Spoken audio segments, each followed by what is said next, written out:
काश्मीरमधील पहलगाम जिल्ह्यामध्ये निष्पाप भारतीयांवर गोळीबार करून त्यांना ठार करण्यात आलं। या भ्याड आतंकवादी हल्ल्याच्या निषेधार्थ दौंडमधील छत्रपती शिवाजी महाराज चौक येथे सर्वपक्षीय शोकसभा आयोजित करण्यात आली होती। यावेळी पाकिस्तानचा निषेध नोंदवण्यात आलाय आणि सरकारनं लवकरात लवकर या आतंकवाद्यांवर कठोरात कठोर कारवाई करावी अशी मागणी देखील यावेळी नागरिकांकडून करण्यात आली आहे।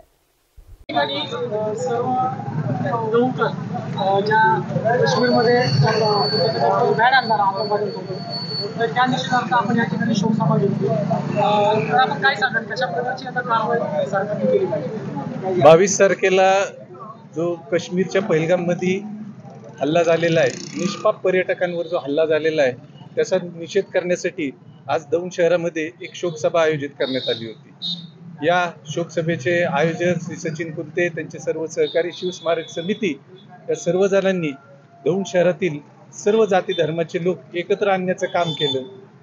त्यामुळे आपला भारत देश किती बुलंद आहे आणि आपल्याला कुठलीही शक्ती, कुठलीही ताकद अशी कमजोर करू शकत नाही, अशा प्रकारची भूमिका या ठिकाणी सर्वपक्षीय सर्व जाती धर्मातल्या लोकांनी मांडली। केंद्र सरकारकडे एकच मागणी राहील, किंवा जो हल्ला झालेला आहे हा निष्पाप लोकांवर झालेला आहे, तो काही तिथल्या स्थानिकांनी केलेला नाहीये, हे बाहेरनं आलेल्या अतिरेक्यांनी, त्यांना ट्रेनिंग बाहेर मिळालेले अशा लोकांनी केलेले आणि ह्या भारत देशाचे तुकडे करू पाहणाऱ्या लोकांनी केलेले। तर अशा लोकांचा बिमोड करणं हे केंद्र सरकारचं कर्तव्य आहे, प्रत्येक भारतीयाचं कर्तव्य आहे, याचा भान सर्वजणांनी ठेवावा। तेव्हा माझी अशी मागणी राहील की या लोकांचा बिमोड करून त्यांना योग्य ते शासन मिळावं, अशा प्रकारची विनंती या भारत सरकारला मी करतो आणि या ठिकाणी थांबतो आणि या सर्व जे गेलेले लोक आहेत, जे पर्यटक आहेत, त्यांना भावपूर्ण श्रद्धांजली अर्पण करतो। काही लोक या आतंकवादी भ्याड हल्ल्याच्या संदर्भात काही नेरेटिव्ह पसरवण्याचा प्रयत्न करत आहे आणि वेगवेगळ्या प्रकारे मेसेजेस व्हायरल होत आहे, अशा लोकांना आपण काय संधी द्याल?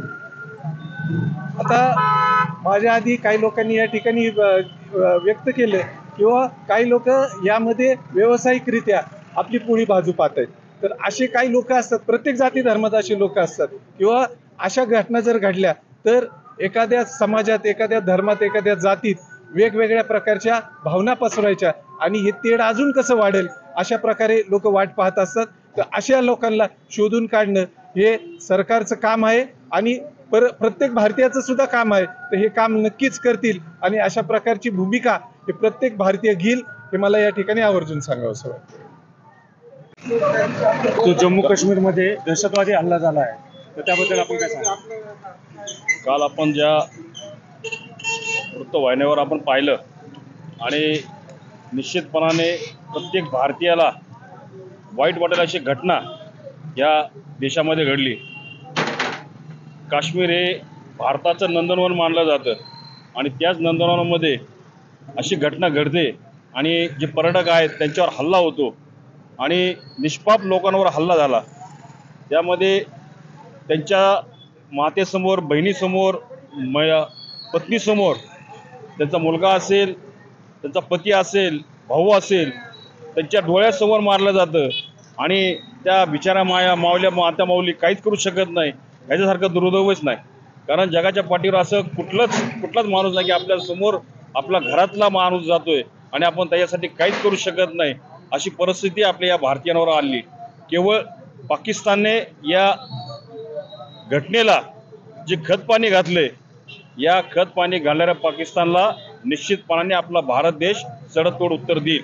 आणि आपण आत्ताच कालपासून आपण टीव्हीवर पाहतोय की बरेचसे निर्बंध भारताने त्यांच्यावर आणलेले आहेत, ह्याच्याहीपेक्षा कठोर जे काही करता येईल ते सरकारने करावेत आणि जेणेकरून तुमच्या मागे संपूर्ण 140 कोटी लोकसंख्या तुमच्या मागे राहील। आणि मी फक्त भारताविषयीच बोलत नाही, तर जग आपल्या मागे आहे आज, कारण जगाने ही गोष्ट पाहिलेली, जग आपल्या मागे, मग अरब देश असेल, मुस्लिम राष्ट्र देखील असतील, ते देखील आपल्या मागे आहेत।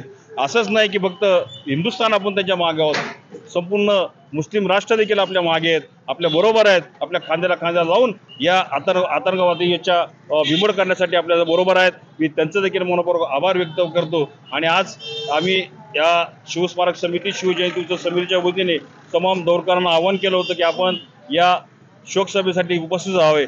आपण सगळेजण आपण इथं आलात, दौंडचर इथं आलं, सर्व पत्रकार मंडळी इथं आले, सगळ्यांचं मनपूर्वक आभार व्यक्त करतो आणि थांबतो। जय महाराष्ट्र। पहलगाम जम्मू काश्मीर येथील झालेल्या भ्याड हल्ल्याच्या निषेधार्थ आणि तिथं शहीद झालेल्या आमच्या 28 टुरिस्ट, त्यातले काही महाराष्ट्रातले पण आहे पण या संपूर्ण देशातील आहेत, यांना भावपूर्ण श्रद्धांजली वाहण्याकरता आणि या झालेल्या भ्याड हल्ल्याचा निषेध करण्याकरता दौंड शहरात शिवजयंती उत्सव समिती यावर्षीचे अध्यक्ष माननीय निखिल स्वामी आहेत आणि शिवस्मारक समिती ज्याचे 2 प्रमुख कार्यकर्ते आमचे अशोक जगदाळे पाटील आणि सचिन कुलते मनोहर बोडके यांनी ठरवलं की दौंड शहरामध्ये या संतापाला वाढ देण्यासाठी आपण सर्वपक्षीय इथं सभा ठेवू आणि त्याला दौंडकरांनी भरभरून प्रतिसाद दिला। सर्व जातीतील, सर्व धर्मातील, सर्व वक्ते, सर्व कार्यकर्ते, नागरिक इथं आले आणि त्यांनी आपल्या भावना व्यक्त केल्या। खरं तर या संपूर्ण 140 कोटी भारतीयांची ताकद काय असते तर ज्या वेळेला देशावर अडचण येते, संकट येते, समस्या येते, त्यावेळेला या देशातील 140 कोटी लोक एकत्र येतात। तेच या निमित्ताने आज दौंडमध्ये पण दिसतं। Pawan Salve, zoom on news, Daund.